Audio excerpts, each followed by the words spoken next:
Numerical 4. A body of mass m suspended from a spring with force constant k vibrates with frequency f1. एक spring है जिसके साथ मास m लटका हुआ है और इस स्प्रिंग का स्प्रिंग कांस्टेंट क्या है k और इसकी फ्रीक्वेंसी क्या है f1 जिससे ये वाइब्रेट करता है। अगर इस स्प्रिंग को दो हिस्सों में काट दिया जाए, when its length is cut into half and the same body is suspended from one of the halves, कि इसी बॉडी को इनमें से किसी एक के साथ लटका दिया जाए और फिर उसकी फ्रीक्वेंसी क्या हो f2 जिससे ये घूम रहा है, तो फाइंड आउट करना है f1 multiply by f2 inverse. अब f1 तो मालूम की जा सकती है क्योंकि यहाँ पे k है, यहाँ पे f2 कैसे मालूम, यहाँ पे तो हमें प्रोपोर्शनलिटी कांस्टेंट नहीं पता। तो ऐसी सूरत में जब एक बड़े स्प्रिंग को दो इक्वल हिस्सों में काट दिया जाए तो इनका स्प्रिंग कांस्टेंट की वैल्यू क्या होनी चाहिए, k/2 नहीं 2k होनी चाहिए दोनों की। कैसे, ज़रा समझाता हूँ।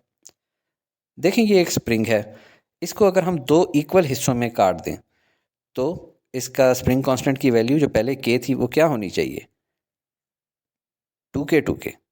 अगर इसको तीन हिस्सों में काट दें, तीन इक्वल हिस्सों में, तो इन सब की वैल्यू क्या होनी चाहिए स्प्रिंग कांस्टेंट की, 3k। जादू चल रहा है। और अगर चार में काट दें तो क्या वैल्यू होनी चाहिए, 4k। समझ नहीं आई, अभी समझाता हूँ। हुक्स लॉ आपने पढ़ लिखा है, F is equal to k into x होता है। तो इस k की वैल्यू क्या होगी, जाहिर है F डिवाइडेड बाई x। अब ये x क्या बला है, x ये बला है कि अगर आप इसको एक फोर्स F से खींचें, ठीक है, इसको स्ट्रेच आउट करें तो ये कितना डिस्प्लेसमेंट आगे जाएगा, कितना एक्सटेंड होएगा, तो वो बनता है x फासला। दोबारा बता दूं कि अगर इस स्प्रिंग को एक फोर्स F लगा दी जाए तो ये कितना आगे जाएगा, डिस्प्लेस होएगा x।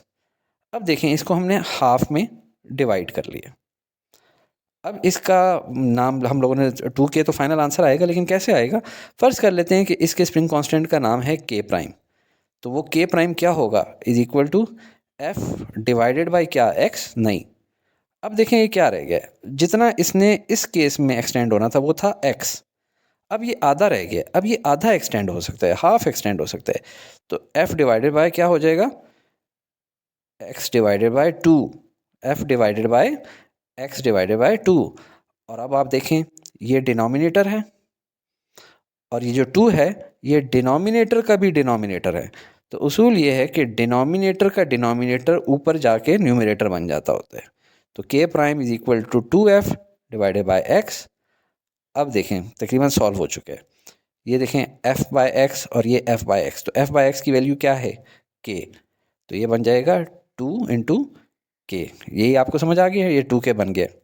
इसी तरह 3k के लिए भी आ जाए, k prime is equal to f divided by, अब ये कितना एक्सटेंड हो सकता है, मेन जब पूरा का पूरा जुड़ा हुआ था तो x एक्सटेंड हो सकता है, अब तीन हिस्सों में हो गया, तो अब जो एक हिस्सा है वो x बाई 3 एक्सटेंड हो सकता है सिर्फ, लिहाजा f divided by x divided by 3। और अब डिनोमिनेटर का डिनोमिनेटर ऊपर चला जाएगा तो k prime is equal to 3f divided by x, और इससे बन जाएगा k prime is equal to 3k। इधर आ जाएं, k prime is equal to f divided by, ये कितना एक्सटेंड हो सकता है, x डिवाइडेड बाई 4। अब ये यहाँ पे लिख लेंगे x डिवाइडेड बाई 4, और डिनोमिनेटर का डिनोमिनेटर यानी कि 4 जो है क्या बन जाएगा, न्यूमरेटर। तो k prime is equal to 4f divided by x, और ये f डिवाइडेड बाई x क्या चीज़ है, वही k। तो k prime is equal to 4 into k।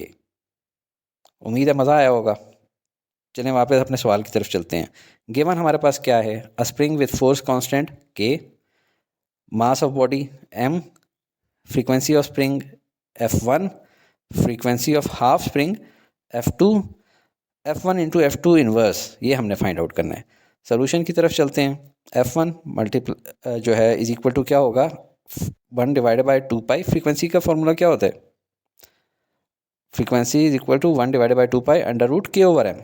क्यों, क्योंकि टाइम पीरियड का फॉर्मूला क्या होता था, 2 pi under the root m over के।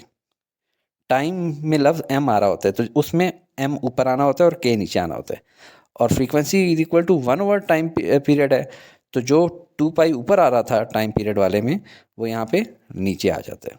तो frequency f1 is equal to 1 divided by 2 pi under the root k over m। अब f2 क्या होगी, f2 is equal to 1 divided by 2 pi under the root क्या हो जाएगा, 2k divided by m। तो अब इन दोनों को मल्टीप्लाई करना है किस हालत में, f1 into f2 inverse. f2 inverse का मतलब होता है 1 डिवाइडेड बाई f2, तो हम लोग इसको लिख लेते हैं f1 डिवाइडेड बाई f2। अब इनके अंदर वैल्यूज़ अपनी लगा लेते हैं। 1 divided by 2 pi under the root k by m divided by 1 divided by 2 pi under the root 2 k by M. अब ये देख लें 1 बाई 2 पाई और 1 बाई 2 पाई आपस में कट रहे हैं। ऊपर भी अंडर द रूट के नीचे वाले पोर्शन में बाय एम है और नीचे भी अंडर द रूट के नीचे वाले पोर्शन में बाय एम है। तो पीछे बच जाता है ऊपर अंडर द रूट के और नीचे बच जाता है अंडर द रूट 2 के। और अंडर द रूट 2 के को हम यूँ भी लिख सकते हैं under the root 2 into under the root k, ताकि अंडर रूट के और अंडर रूट के आपस में कैंसिल आउट हो जाएं। पीछे क्या बच गया, F1 into F2 inverse is equal to 1 divided by under the root 2। Under the root 2 की वैल्यू क्या है 1.41, कैलकुलेटर से कर लें 1.41 आंसर आता है। अब 1 डिवाइडेड बाई 1.41 से क्या आता है 0.707 और यही हमारा आंसर है।